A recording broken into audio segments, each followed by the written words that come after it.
A questão número 1 fala o seguinte, ó. Obrigado.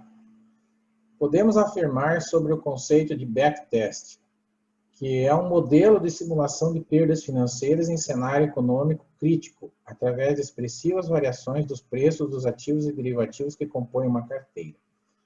Define a pior perda prevista, dado um intervalo de confiança, utilizando uma curva de distribuição normal de dados. Ferramenta auxiliar para validar os modelos utilizados para acompanhamento de risco ou limita perdas dentro dos parâmetros determinados pelo VAR, né? Então, essa questão do backtest, né? O que eu falei do backtest? Eu falei que ele é utilizado para voltar e testar o modelo, ele testa o modelo, tá? Então, a alternativa que mais, é claro, Cláudio, mas não tem nenhuma alternativa igualzinha que você falou, né? Sim, faz parte, na prova também vai ser assim, né? Então, não tem exatamente, mas vamos pensar, é uma ferramenta? É uma ferramenta. Então, ela faz o quê? Ela valida o modelo. Validar e testar é a mesma coisa. Então, backtest, a palavra validar é muito usada na prova nesse caso, tá bom? Então, ela testa o modelo do VAR para acompanhar o risco, tá certo? Então, essa é a ideia, né? Limita perdas, isso aqui é o stop loss que faz, né? Então, não é aqui. Define a pior perda prevista? Não. Quem define a pior perda prevista é o stress test. Modelo de simulação de perdas em cenários econômicos críticos, stress test. Então, a letra A e a letra B é stress test, a letra D é stop loss e a letra C é a certa backtest, tá? Então, eu já estou usando a questão, e é assim que eu respondo. Para todas as alternativas, vocês colocam. Quem está com a apostila impressa, escreve do lado. Quem não está com ela impressa, escreve. Alternativa A não é certa, porque isso é stop loss, tá bom? Vai colocando assim. Se tu for reolhar essas questões, depois você lembra. Para quem está fazendo lá, eu vejo que vocês usam muito os simulados da Top Invest para estudar. Beleza, não tem problema. Acho que é um dos mais usados no Brasil. Então, você usa, faz lá da mesma forma. Veja por que é, por que não é. Se tu está estudando, tu não conseguiu entender a resposta, daí você printa, manda que eu te explico daí, tá bom? Isso acontece muito. Uma forma prática de imunização de uma carteira de renda fixa é igualar o VAR e o valor presente na carteira ao período que os investidores pretendem manter esse título na carteira, igualar a duration e o valor presente. Então, qual é a resposta qual é a diferença da primeira para a segunda? Ó, a primeira está falando em VAR, a segunda está falando em duration. Então, elas são muito parecidas, né? Mas tem essa diferença. A terceira está falando igualar o beta ao período, e a quarta está falando igualar o beta e o VAR, tá bom? Então, quando eu falo em imunização, a gente acabou de falar disso, a gente está falando de duration, então é a letra B, tá? Então, imunização, igualar o duration, ó, igualar com imunização, igualar o duration da carteira ao período, que os investidores querem manter esse título. Então, não tem nada a ver com imunização, não tem a ver diretamente com igualar VAR, nem beta, nem nada. É com duration. 3. Vamos ver quem acerta o número 3. Analisando o quadro abaixo, que descreve a rentabilidade durante 3 dias de diferentes fundos de ações, ordene os fundos segundo a sua volatilidade. Aqui, eu quero medir volatilidade, eu preciso saber o desvio padrão. Esse símbolo que eu falei para vocês é o símbolo do desvio padrão, que é o Ozinho, tá?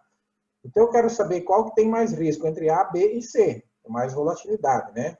Então, ele me diz aqui no A, risco do A é maior que o risco do B e o risco de B maior que o risco de C. Como é que eu sei isso se eu não tenho calculado o desvio padrão? Eu vou olhar qual que tem a maior distância entre o menor valor e o maior valor. Então, aqui, ó, a distância no A entre 18 e 14 é 4, tá? Aqui é 2 e aqui é 1. Então, qual que é o mais arriscado? É o A. Então, o A é maior que B e o B é maior que C. Simples assim. Então, a resposta certa é a letra A. Entenderam? Por que é a letra A? Porque a distância entre o maior e o menor é 4. Aqui é 2 e aqui é 1. Né? Porque é 12 menos 10 8 menos 7. O que é volatilidade? Dispersão, é distanciamento, desvio, entenderam? Desvio. Nós vamos calcular a média dos três aqui, verificar quem que oscilou mais, vai dar o fundo A que oscilou mais. Então, o A é mais arriscado que o B, e o B é mais arriscado que o C. As outras, se eu for comparar aqui, elas dizem o contrário, então não faz sentido. Tá bom? Deu para entender? É um cálculo que não tem o desvio padrão, mas daí quando não tem, você analisa a dispersão entre o maior e o menor. Esse gráfico aqui é um gráfico meio padrão, utilizado nas provas, né? Também, né? É um gráfico que representa a questão do risco sistemático. Então, eu tenho aqui o percentual de risco incorrido e aqui a quantidade de títulos. Então, quanto menos título eu tenho na carteira, maior o risco. Conforme eu vou acrescentando títulos na carteira, eu vou diminuindo o risco, tá? Mas a pergunta, vamos ver como é que ela vem, né? A fronteira de eficiência da melhor... A pergunta é, o que esse gráfico representa? A fronteira de eficiência da melhor relação risco-retorno da carteira, a redução do risco não sistemático de uma carteira pela diversificação de títulos, a relação risco-retorno de uma carteira diversificada ou o retorno excedente à taxa de juros nível de risco. Eu acho que é melhor pedir para vocês responder, né, do que eu ficar respondendo, né? Qual que é a resposta da 4, né? Entenderam ela? Então, vamos praticar juntos, né? Senão, tipo... É isso, galera. Perfeito. Tá bem. Desculpa. Acho que ninguém respondeu. É B ou C? É a B, né? Redução do risco... Isso. Pela diversificação, é um gráfico igualzinho né? na apostila, que mostra a redução do risco não sistemático de uma carteira. Quanto mais títulos eu coloco, mais eu reduzo o risco não sistemático. Porque o sistemático está inserido para todos, né? A relação risco-retorno de uma carteira. Não. Na verdade, esse gráfico não mostra a relação risco-retorno, até porque eu só tenho um risco, né? Eu teria que ter dois para mostrar a relação. E a relação, quando falar em relação risco-retorno, ele vai falar de alguma forma do índice Sharpe ou do Treynor. Então, não é. O retorno excedente e a fronteira eficiente também não é isso que ele mostra, né? Aqui nós teríamos que ter a curva de Markowitz, lá teria que ter mais informações na tela, então eu não tenho. Resposta certa, letra B. Beta. Um ativo livre de risco tem como característica ter beta igual a quê? 0, 1, 2 ou menos 1. Bacana essa questão, hein? Né? Nós falamos, o beta 1 acompanha, o beta maior que 1, ele tem mais risco que o mercado, o beta menor que 1, ele tem menor risco que o mercado, né? E o beta 0, lembra o que é o beta 0? Beta 0, o que é? Que é a resposta certa, né? O 0, que o mercado não tem influência. Então, isso. Ativo livre de risco é isso, né? Que ele não tem influência do mercado, não sofre influência do mercado. Então, por exemplo, títulos públicos, provavelmente o beta dos títulos públicos seja muito próximo de 0, tá? Porque eles sofrem pouquíssima influência do mercado, eles têm baixíssimo risco. São indicados para investidores extremamente conservadores. Esse é um raciocínio que pode cair na prova de vocês. Uma resposta letra A. Em relação ao tracking error, um fundo de gestão passiva. O que é um fundo de gestão passiva? É um fundo que acompanha o seu benchmark. Tá? Passiva. Tá? Então, ele tem um tracking próximo de 0, acima de 1, próximo de menos 1, ou entre menos 1 e mais 1. Resposta certa, letra A. Exatamente. Exatamente. Letra A, próximo de 0. Exatamente. Por quê? O fundo de gestão passiva, vou relembrar aquele exemplo que eu dei lá antes, tá? O fundo de gestão passiva, ele tem o benchmark, ou seja, o rendimento do fundo está bem pertinho do benchmark, enquanto que o de gestão ativa está longe, né? E quanto mais longe, menos aderente, maior o erro, tá? Então, se for acima de 1, significa que ele está mais longe, né? Esse negócio de próximo a menos 1 aqui, na verdade, não faz sentido, nem a letra C, nem a letra D. Isso aqui ele está querendo confundir com a correlação, tá bom? Então, próximo a zero, porque quanto mais próximo a zero, mais aderente ele está. Quanto menor, mais aderente. A número 7. Número 7. Essa aqui é para cair os cabelos da cabeça. Baseado apenas nas informações do quadro abaixo, assinar a alternativa correta, né? Essa aqui mistura duration com duration modificada e com a relação inversa com a taxa de juros. Então, tem tudo a ver com a duration modificada que eu expliquei lá naquela hora dos 2,53. Tá? Então, o que significa essa duration modificada aqui de 1,82 e 3,64, né? Significa que para cada R$1 que a taxa Selic subir, né, ou cair, a duration modificada vai subir ou cair 1,82%. Essa é a ideia, né? A relação. Então, a taxa Selic 10% no caso dos dois fundos, o fundo A tem uma duration menor que o B, né? E o VaR, como eu falei, o VaR pode ser dado em percentual ou em reais. Então, o VaR é a perda máxima. Então, a perda máxima desse fundo, o A é 10, a perda máxima do fundo B é 15 milhões. Então, vamos lá. Letra A. Se a taxa de juros do mercado passar a ser 11, ou seja, a taxa subir de 10 para 11, o fundo A perderá 10 milhões. Não significa que isso não significa. Se a taxa de juros subir, né, significa que o fundo A vai perder 1,82%. Para cada 1% que a taxa subir, ele vai perder 1,82%, porque a relação é inversa. Então, não é que ele vai perder 10 milhões. Tá? O VaR é a perda máxima que o fundo pode ter. Letra B. Se a taxa de juros do mercado passar a ser 9, ou seja, a taxa caiu,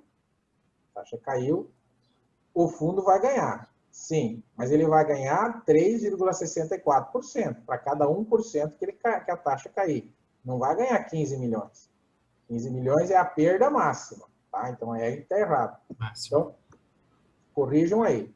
A letra A. Como a taxa subiu, o fundo vai perder, no máximo, 1,82%. Quando a taxa caiu, o fundo vai ganhar, né? O fundo B, no caso, está se referindo aqui, ele vai ganhar 3,64%, que é a relação inversa. Então, por isso que está errado a letra A e a letra B.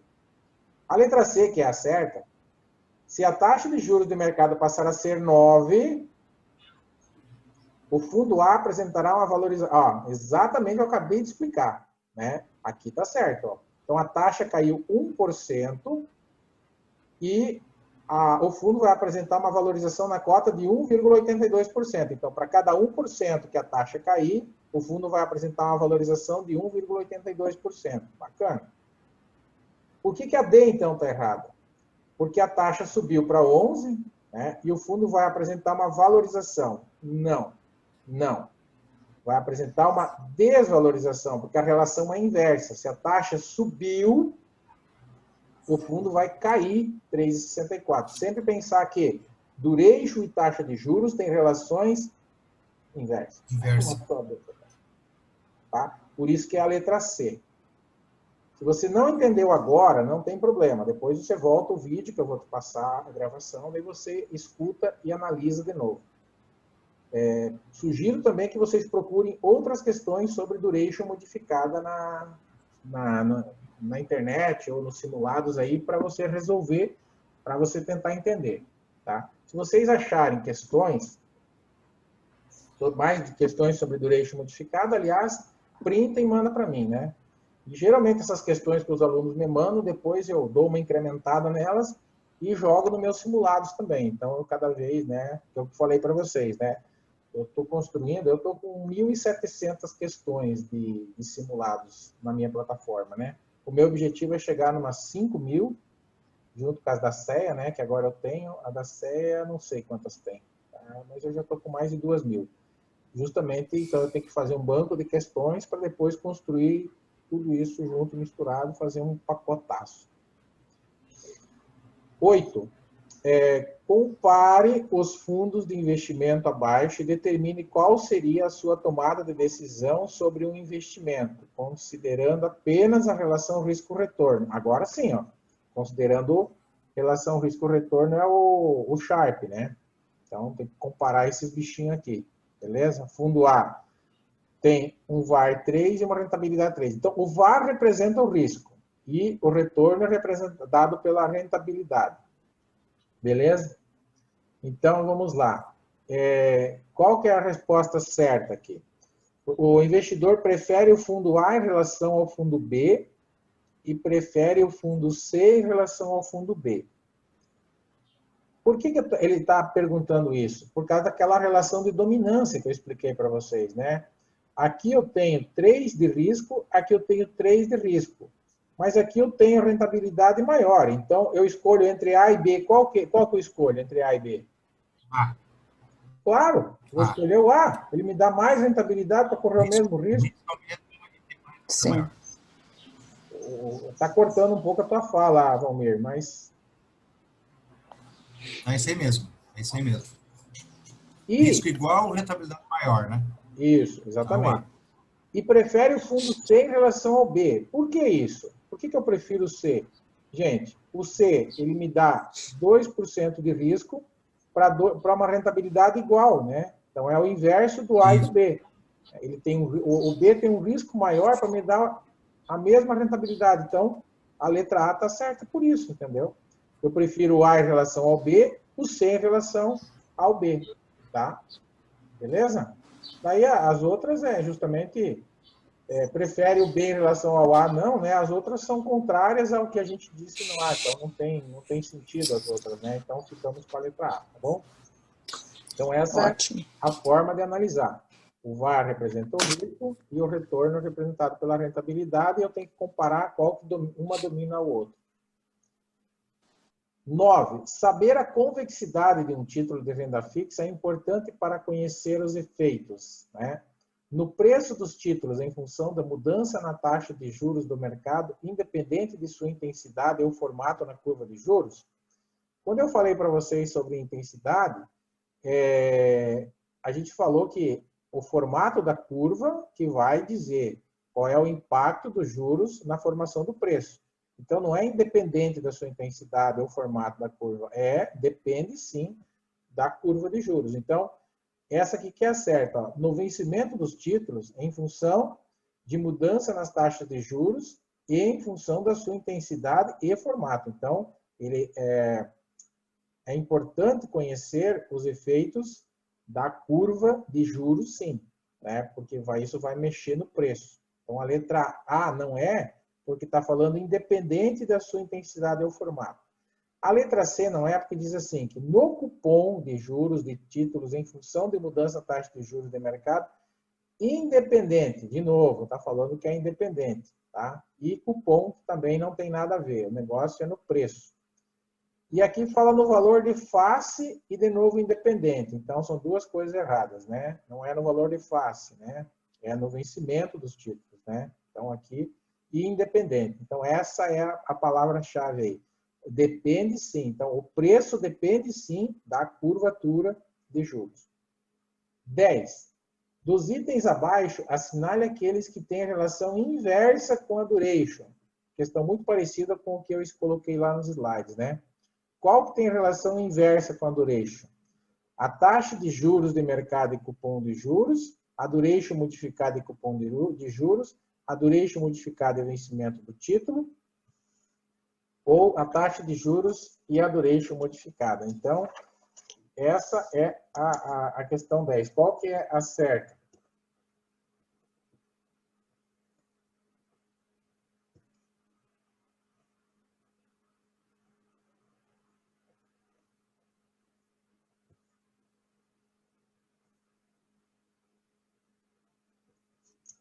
Certa da 10 é a letra A, né? Taxa de juros e cupom de juros. Tudo está relacionado a juros.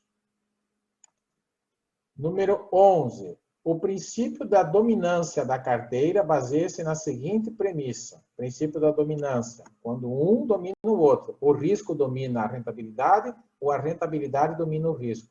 Então, na número 11, os investidores são racionais e, por isso, buscarão ativos com beta mais próximo de 1. Tá? Não é isso que é o princípio da dominância. Que os investidores raramente são racionais, que os investidores são racionais e sempre buscarão os ativos com menores riscos e maiores retornos. Isso é o que um investidor racional busca. E isso é o princípio da dominância. A gente busca, que é aquilo que vocês responderam aqui. Ó. Isso aqui que é o princípio da dominância. Né? Entre o A e o B, a gente escolhe o que tem mais rentabilidade, né? E menor risco. Concorda? Isso é o princípio da dominância. Então, esse é o exemplo prático da número 11. Isso que o investidor racional faz. Mas não é tão simples assim, né? A letra D não é porque fala assim, que os investidores são racionais e sempre buscarão ativos com os melhores retornos nos últimos anos, tá? Por mais que a gente queira isso, mas isso não é uma decisão também sábia, né? Rentabilidade passada, a gente sabe que não é garantia de rentabilidade futura. Então, letra D está errada por isso. 12. Um investidor está formando uma carteira de títulos pré-fixados. Para diminuir o risco de mercado, em caso de elevação da taxa de juros, ele deverá escolher o quê? Menor convexidade e maior duration modificada, menor convexidade e menor duration, maior convexidade e maior duration, ou maior convexidade e menor duration. Então, a resposta é maior convexidade, a primeira parte. Por quê? A curvatura tem que estar maior. Então, eu já elimino a letra A e a letra B. Fico com a C e com a D. Tá? Se eu quero diminuir o risco, eu sempre tenho que ter um prazo menor. Porque prazos maiores me trazem mais risco. Então, o prazo é definido pela duration, pelo tamanho da duration. Então, duration modificada, menor. Letra D é certa. Maior curvatura, bacia maior, e menor prazo. Beleza? É por isso, quando eu quero diminuir o risco, eu tenho que escolher assim. Número 13. Podemos afirmar que uma carteira de investimento formada por dois ativos, cujo coeficiente de correlação entre eles é de menos 0,8, proporcionará a um investidor redução do risco sistemático, redução do risco não sistemático, aumento do risco sistemático ou aumento do risco não sistemático. Questão 13. O que uma correlação negativa reduz?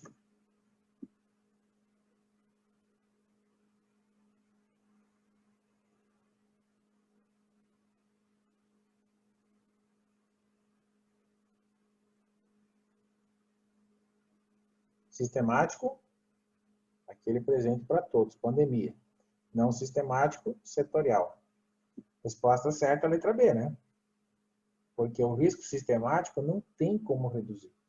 Tá? Então, a letra A e a letra C não tem nada a ver. Tá? E a letra D não é aumento.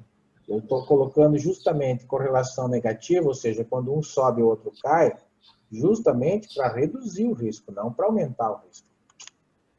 14. Um fundo de investimento apresenta um VaR de 2% com um grau de confiança de 99%. Tudo indica que as perdas acima do VaR deverão ser em quantos dias a cada 100 dias? Qual que vai ser a perda acima de 2% em quantos dias? 1 dia, 10 dias, 30 dias, ou nunca ocorrerão perdas acima de 2%. Você vai pegar aqui, ó. Em 99% do tempo, vai perder 2. E 1% do tempo vai perder mais que 2. Qual que é o tempo? 100 dias. Quanto que dá 1% de 100 dias? Faz aí, 1% de 100 dias. 100 dias vezes 1%. Barão. 1 dia, né?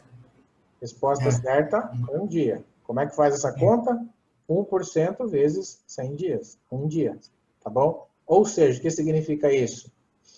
Que durante um dia, nesses 100 dias, eu vou poder ter perdas de acima de 2%. Maior do que o risco. Maior que o risco, exatamente. Em relação ao quadro abaixo, assinale a alternativa correta. Desvio padrão e beta, tá bom? O que significa isso? Desvio padrão é o risco do ativo e o beta mede o risco em relação ao mercado, tá bom? Então, esse aqui, o fundo A, tem um risco maior que o fundo B, tá? E o fundo A, em relação ao mercado, tem um risco menor, uma sensibilidade menor do que o fundo B. Então, praticamente, os dois aqui estão invertidos, né? Tá? Nossa, umas questões muito interessantes aqui que eu coloquei, hein? Vocês não estão achando? Pensar. Hã? Tem que pensar e voltar no assunto, senão você perde. Tem que pensar e voltar. Quem tiver com dificuldade no módulo 7, pega esse simulado depois e refaz, e dá uma olhada nesse vídeo para tentar entender a lógica, como eu disse para vocês. Mas tem questões muito boas aqui.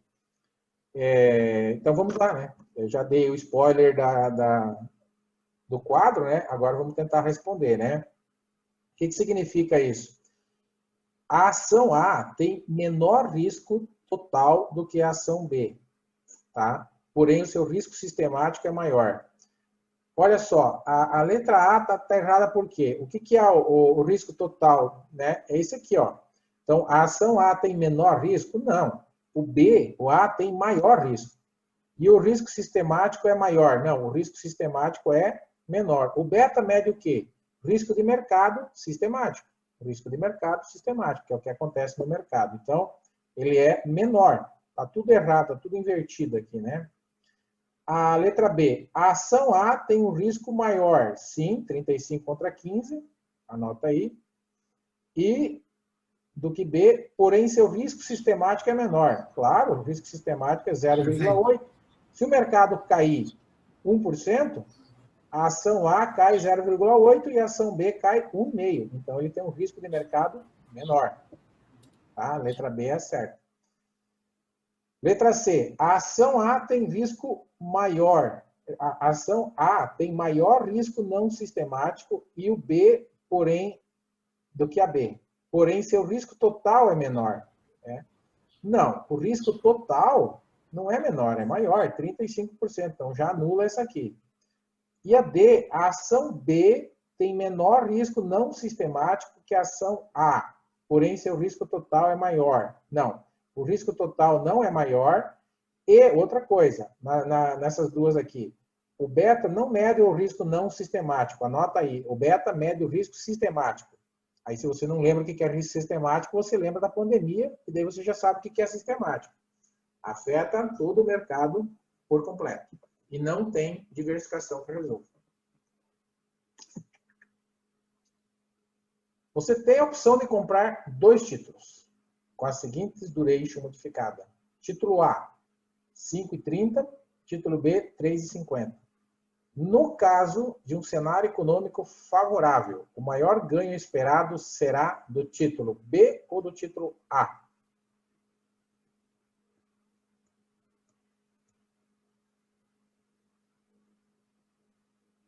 Mercado econômico favorável quer dizer está subindo.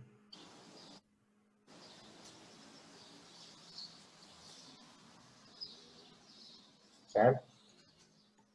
Então, você tem uma duration modificada maior. Isso. E o duration modificada menor. Certo? Num cenário econômico favorável, o título A, você tem uma possibilidade... Ele está perguntando qual vai ser o maior ganho. Tá? Olha a pergunta, perguntando qual vai ser o maior ganho. Aonde que eu ganho mais? Qual dos dois tem maior risco? Aquele que tem a maior duration. Né? Porque aqui, para cada 1% de variação na taxa de juros, eu vou ganhar 5,30. Né? E aqui 3,50. Então, aonde que eu tenho a maior probabilidade de ganho? Certo? Na maior probabilidade de ganho, eu tenho no título A, porque ele tem maior risco. Tá bom? Ok? 16, letra B. Então, o título B não é, eu elimino A e a D. E o título A, porque é menos volátil. Não, ele não é menos volátil, ele é mais volátil, porque ele tem maior duration modificada. Tá? Essa é a questão 16. A questão 17. A expressão limites de redução de risco pela diversificação diz respeito a quê? A diversificação reduz riscos apenas de natureza sistêmica. Tá? Cara, não, isso não é verdade. Porque eu já disse várias vezes que a diversificação reduz o risco não sistêmico. A diversificação reduz apenas risco de natureza específica. Isso mesmo. Natureza setorial, específica ou não sistemática. É tudo a mesma coisa. A diversificação reduz riscos apenas em carteira de renda fixa. Também não. Não. A diversificação reduz em todas as carteiras, renda fixa e renda variável. A diversificação reduz riscos apenas em carteiras com baixo desvio padrão. Também não. Na mesma linha da C, né? Baixo, alto, né? Tudo. Principalmente nos de alto, né? Que tem mais oscilação, mais risco. Então, a diversificação ajuda pra caramba. A 18. A principal característica do erro quadrático ou do tracking erro, que mede a mesma coisa, né? Mede aderência, mede distanciamento do benchmark. Então, na 18, medir o quão aderente ou próximo do fundo está ao benchmark. E esse é a principal característica. Medir a aderência ao benchmark, letra A certa. Tá? A letra B está errada por quê? Ó? Quanto mais longe do benchmark, menor o risco. Não, maior o risco. Corrija aí. Para fundos ativos, é melhor que o tracking erro não esteja descolado do benchmark. Não, é melhor que esteja descolado para fundos ativos, porque ele tem que oscilar. O fundo ativo tenta superar o benchmark. Então, ele não vai ficar junto, ele vai ter que oscilar para cima ou para baixo, sei lá, mas vai ter que oscilar. Um fundo com tracking erro elevado está acompanhando? Não. Não. Tracking erro elevado não está acompanhando, ele está superando. Beleza? Então, por isso que é a letra B, né? 18, letra B. Letra A, desculpa. Letra A. 19. Um fundo de investimento que possui rentabilidade média de 6% ao ano e desvio padrão 3%. Dessa forma, é possível afirmar que em 95% das vezes a rentabilidade do fundo ficará entre. Essa aqui a gente resolveu nos testes durante a aula, né? Mas para quem está assistindo, talvez para quem não está na aula e está vendo a gravação, aqui só para ficar certo, você vai pegar como? Você vai ter aquelas duas formas que eu falei, por tentativa e erro, fazer as três, ou pegar pela diferença, né? Você vai pegar ali, ó, como é que eu faço para chegar em, né? Ele vai dessa 95%. Ele vai pegar 3 desvios. Então, eu vou pegar aqui 3 desvios, eu vou pegar 6 mais 9, né? 3 desvios vai dar 3 vezes o número 3. Então, isso vai dar 9. 6 mais 9, 15. E 6 menos 9, menos 3. Então, a resposta fica entre menos 3 e 15, tá? Ela não é exatamente igual, agora que eu me lembrei. Lá eu tinha posto o contrário. Nas alternativas eu tinha posto 95, 99 e 68, né? Eu tinha posto... 95 é só 2 vezes, né? Oh, desculpa. Foi 3. Ixi, caramba. Eu somo só 2, então é a C, né? Expliquei errado. 6... Eu vi o percentual de menos 3 e 15 e eu acabei me deixando levar, lembrando, não, ela não tem nada a ver com aquela questão lá. Puxa, só se fosse 99% das vezes. Exatamente. Desculpa. Eu acabei vendo o percentual ali e acabei lembrando daquela outra questão. Tá. Desculpa. Não, professor, repete, por gentileza. Então, é isso que eu vou fazer. Não, desculpa. Eu expliquei, eu me deixei levar pelo percentual aqui e me iludi. Vamos lá. Um fundo de investimento tem rentabilidade média de 6% e desvio padrão de 3%. Tá? Dessa forma, é possível afirmar que, em 95% das vezes, a rentabilidade desse fundo vai ficar de quanto a quanto? Muito bem. Como é que eu vou decidir qual é para chegar na faixa? Eu tenho que pegar o percentual de 95, segundo a curva de Gauss, diz que nós temos que usar 2 desvios somados e diminuídos da média para chegar nos 95%, tá? Então, se é 2 desvios e o desvio é 3, eu vou pegar 6 mais 3 mais 3, isso dá 12, e 6 menos 3 menos 3, isso dá 0. Então, significa que é correto afirmar que, com 95 de grau de certeza, de confiança, que esse fundo, com média 6 e desvio padrão 3, oscila entre 0 e 12%. Beleza? Essa é a resposta certa. Letra C, 0 e 12%. Tá bom? Então tem que lembrar o quê? Beleza. Que quando falar 68%, você usa um desvio. Como um desvio? É uma vez, somar uma vez o número 3, a média. 2 desvios utiliza 2 vezes o número 3 somado à média. Se for no caso dessa questão aqui, o desvio pode ser diferente. E se fosse 99%, utilizaria 3 desvios, ou seja, somaria 3 vezes o número 3, né? O que daria a resposta daí da letra B que eu estava falando antes, tá certo? Então aqui eu coloquei alternativas justamente para confundir vocês. Pode cair na prova, aqui no lugar das faixas, pode cair o percentual, 95, 99 ou 68 também. Tá? Mas o raciocínio é igual. Melhorou, né? Muito bem. Aqui é aquele gráfico, né, igualzinho que eu coloquei na apostila, né? O retorno de B e A, né, o risco do B é menor que o de A, tá? Mas o retorno é igual, então tem a ver com o princípio da dominância. A e C, né, tem o mesmo risco, mas A tem um retorno maior. Então, o que significa aqui? O índice Sharpe de B é maior que o de A, né? Essa é a resposta certa. Por quê? Porque o B tem o mesmo retorno que A, mas tem menor risco. Essa é a ideia, né? Aí a letra B está invertida, não é verdade? Tá? E a letra C, o índice Sharpe de C é maior que o de A, porque maior risco, maior retorno.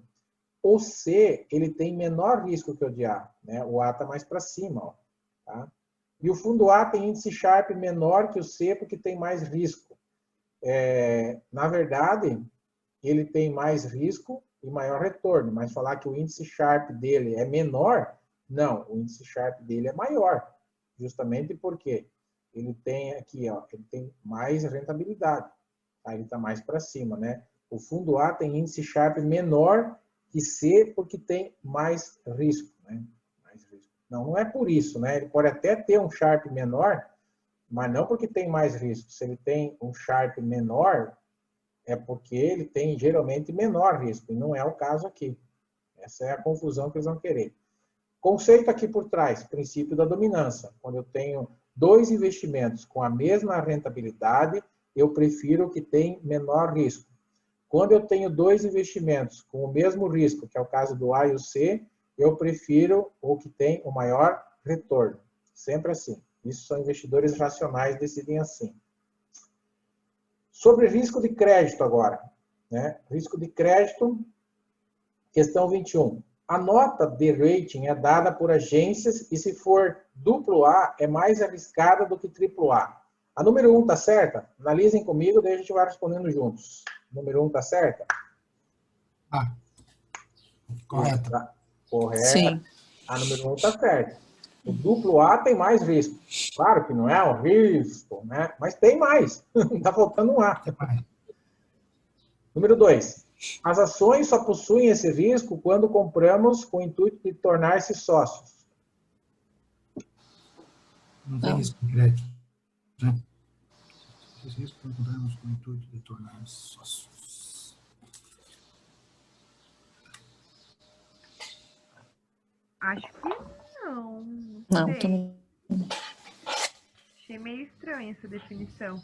Ações. Ações não tem risco de crédito, né? Isso. É claro que quando nós compramos ações, a gente vai se tornar sócio. É sócio, né? Eu comprei ação e eu sou sócio. E não tem o risco Mas de aí crédito. não tem risco de crédito. Exatamente. Então, essa aí está errada. Mas é uma puta de uma pegadinha, né? Mas ela está errada por isso. Só possuem esse risco? Não. Aí- Elas nunca possuem risco de crédito. Se eu vou ser sócio... Aí sobrou só a letra B, né? É. Tá, a número 1 está certa, a 2 está errada. E a 3? A nota atribuída a um país chama-se risco soberano. É isso aí. Certo. Quanto Sim. pior a classificação de risco dada por uma agência, maior a possibilidade de retorno. Correto também. Então, é a letra D, 1, 3 e 4, é isso? Isso. Entenderam essa 4 aqui? Sim. A 4 é a representação gráfica da número 1. Ó. Quanto pior a classificação de risco, maior a possibilidade de retorno. Por quê? Para mim, se eu investir num título duplo A, eu tenho que ganhar mais retorno do que se eu investir num título triplo A. Concorda? Porque o duplo A tem mais risco, tem uma classificação pior. Então, ele tem que me pagar mais juros, tem que me dar mais retorno. Resposta certa, letra D. Bacana isso aí também. 22. Quais das alternativas abaixo não está correta?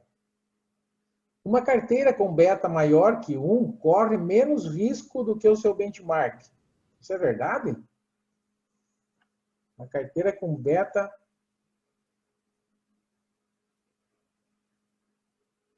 Uma carteira com beta maior que 1 corre menos risco que o seu benchmark?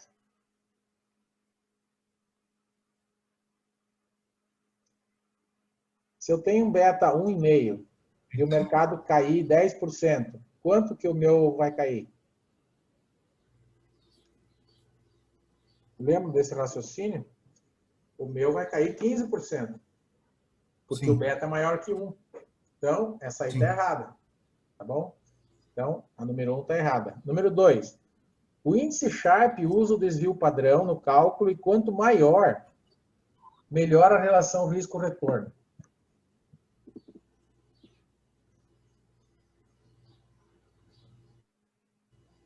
Certo ou errado?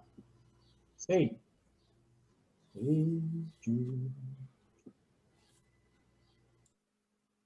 Certo?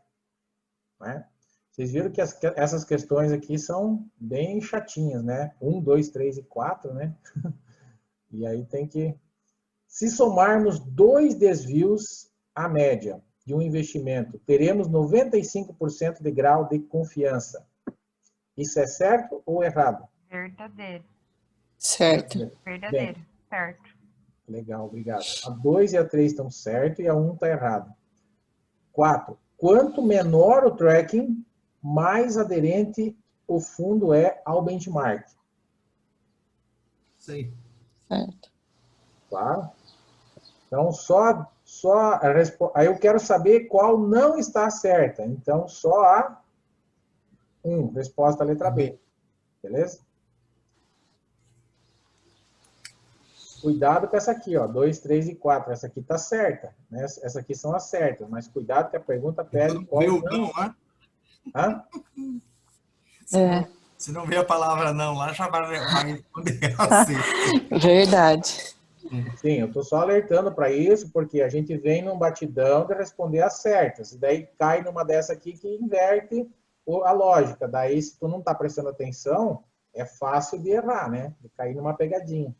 Por falta de atenção, nem por falta de conhecimento, às vezes. Mas eu sei que isso não vai acontecer com ninguém. Uma carteira com correlação mais 1 significa o quê? Que a carteira tem pouco risco porque as ações sobem juntas e na mesma direção, que a carteira possui mais risco porque as ações sobem juntas e caem juntas, que a carteira possui baixo risco porque quando um ativo sobe o outro desce, que a carteira possui baixo risco porque ambas as ações caem juntas.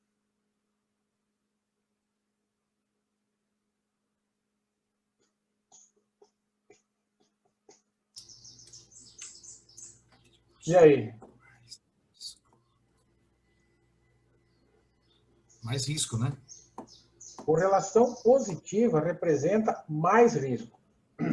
Isso. Porque ambas sobem juntas ou caem juntas, aquilo que eu falei. Para ter menos risco, a correlação tem que ser negativa. Então, a resposta certa é a letra B de bola, tá? Ela tem mais risco. Então, a letra A eu já elimino, porque está dizendo pouco risco. A letra C eu já elimino, porque está dizendo baixo risco. E a letra D também. Então, a única que sobrou aqui foi a letra B de bola, tá? 24. A rentabilidade relativa de um investimento deve ser maior que a nominal, é sempre conhecida no início, é conhecida no início do investimento de taxa pré-fixada ou refere-se a um benchmark? Puxa, até que enfim uma questão normal. Que louco esse D? D de dado, né? D de dado? Isso. Lembra da rentabilidade relativa? É aquela que é comparada a um benchmark. Por exemplo, se eu falar para vocês que um investimento tem rentabilidade de 80% do CDI, essa rentabilidade é relativa, tá bom? Daí tem a absoluta, que é aquela que eu estou vendo, que é 8% ao ano é absoluta. 80% do CDI é relativo. Beleza? Tá. Vamos para as mais difíceis.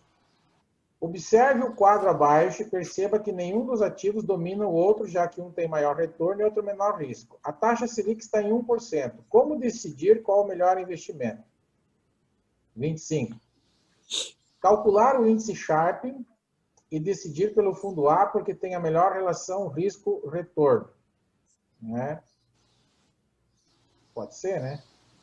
Calcular o índice Sharpe e decidir pelo fundo A. Aí eu tenho que calcular o quê? Tenho que calcular o índice Sharpe, né? Para saber se eu decido pelo fundo A. Qual que é o Sharpe?